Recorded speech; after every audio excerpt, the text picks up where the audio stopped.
बिस्मिल्लाहिर्रहमानिर्रहीम। अस्सलाम वालेकुम। मैं अज़मत मुस्तफ़ा और आप देख रहे हैं अज़मत लॉ व्लॉग। आज जो हमारा टॉपिक है जी, विरासत के हवाले से सुप्रीम कोर्ट ने 2026 में बड़ा अहम फ़ैसला दिया है विरासत के हवाले से। और इस फ़ैसले में ये होल्ड किया गया है कि 4 असूल जो हैं वो विरासत के मामलात पर लागू नहीं होते। बड़े अहम असूल हैं।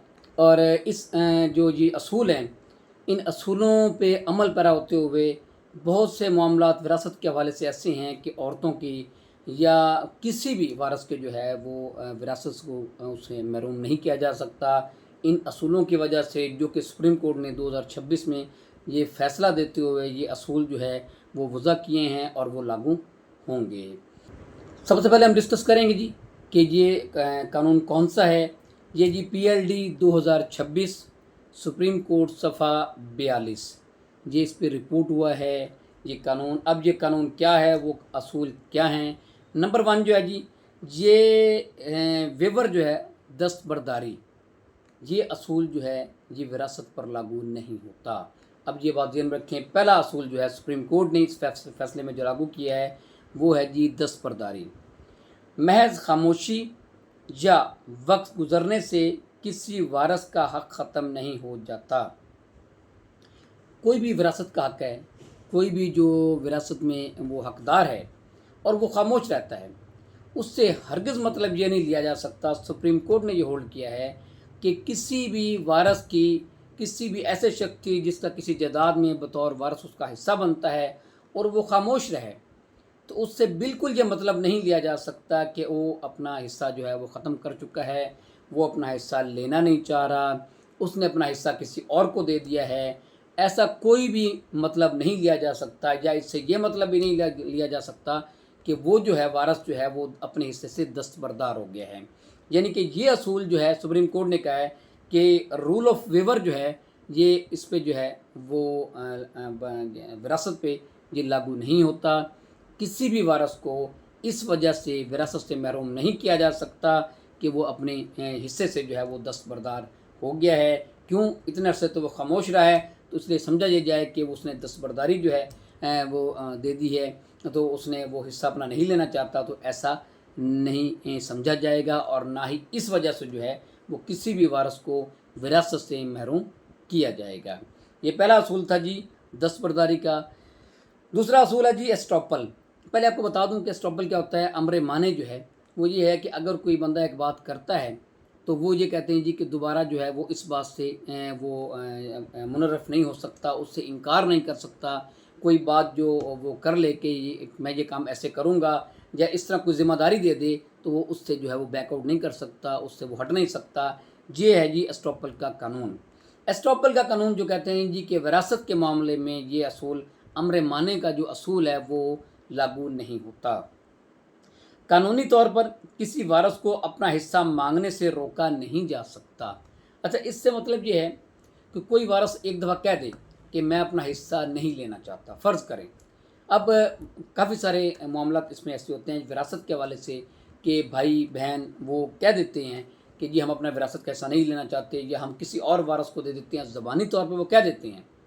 अच्छा, ये जो केसला है उसमें ये जो रूल ऑफ एस्टॉपल जो है उसको कहा गया है जी कि एस्टॉपल का ये जो कानून जो है वो इस पे लागू नहीं होता। फॉर द रीज़न, अगर कोई भी वारस जो है अगर वो ज़बानी तौर पे कह भी दे कि जी मैं जो है विरासत में अपना हिस्सा नहीं लेना चाहता, तो इसके बावजूद भी वो जब चाहे विरासत से अपना हिस्सा ले सकता है।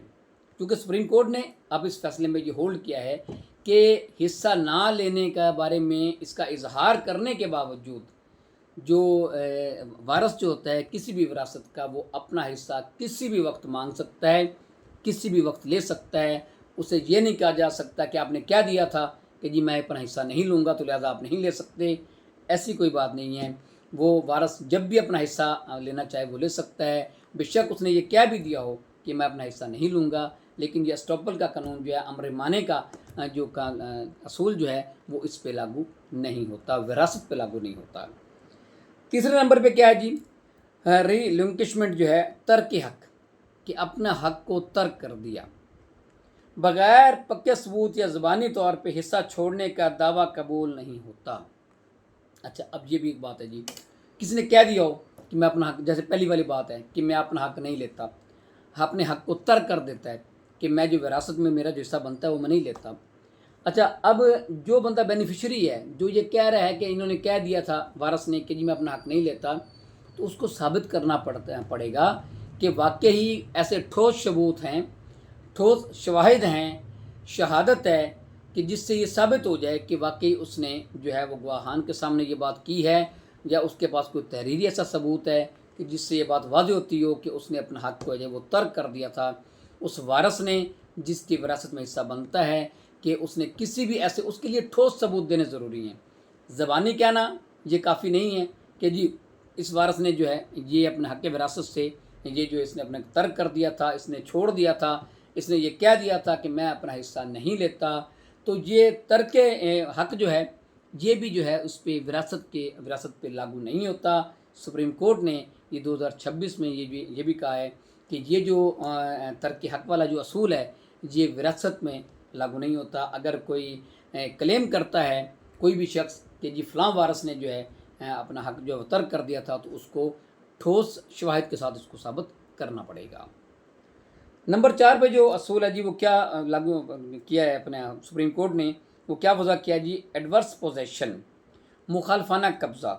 کوئی ایک وارث یہ نہیں کہہ سکتا کہ طویل عرصے سے میرا قبضہ ہے اس لیے اب یہ میری ہے۔ ایک کا قبضہ سب کا قبضہ مانا جاتا ہے۔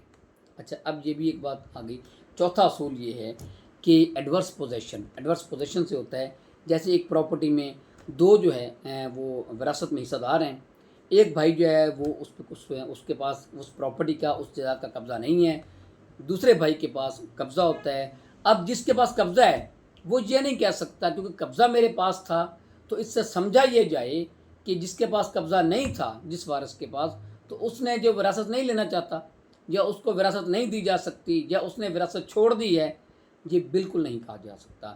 ایڈورس پوزیشن جو ہے کہ کسی ایک کے پاس قبضہ ہونا سمجھا یہ جائے گا کہ سب کے پاس قبضہ ہے، خصوصاً وراثت کے مسئلے میں، کہ اگر کسی کے پاس وراثتی جائیداد کا قبضہ نہیں ہے، فرض کریں ایک وراثتی جائیداد کے 10 جو ہے وہ وارث ہیں، تو قبضہ صرف ایک کے پاس ہے۔ کئی دفعہ ایسا ہوتا ہے کہ ایک گھر میں ایک ہی بھائی رہ رہا ہوتا ہے، دوسرے بھائی نہیں رہ رہے ہوتے، لیکن وہ وراثت میں حصہ سب کا ہوتا ہے، تو وہ جو بھائی گھر میں رہ رہا ہوتا ہے وہ یہ نہیں کہہ سکتا کیونکہ قبضہ میرا ہے، اس گھر میں میں رہ رہا ہوں، تو لہٰذا کسی کو بھی وراثت حصہ نہیں ملے گا، یا سب نے اپنے وراثت کا حصہ جو ہے وہ ترک کر دیا ہے، یا کوئی بھی سارے جو ہیں وہ جو ہے اپنا وراثت کا حصہ لینا نہیں چاہ رہے، ایسا نہیں کہا جا سکتا۔ اور نہ ہی اس بنیاد پہ دوسرے وارثان کو، کہ قبضے کی بنیاد پہ کسی بھی دوسرے وارثان کو جو ہے وہ وراثت سے محروم نہیں کیا جا سکتا، صرف اس وجہ سے کہ جی قبضہ میرا ہے، قبضہ ایک کا ہے، اور قبضے والا جو ہے وارث یہ کہے کہ جی اب کسی کو حصہ نہیں ملنا کیونکہ اتنے عرصے سے قبضہ میرا، بھلے وہ جتنے مرضی سال سے رہ رہا ہو۔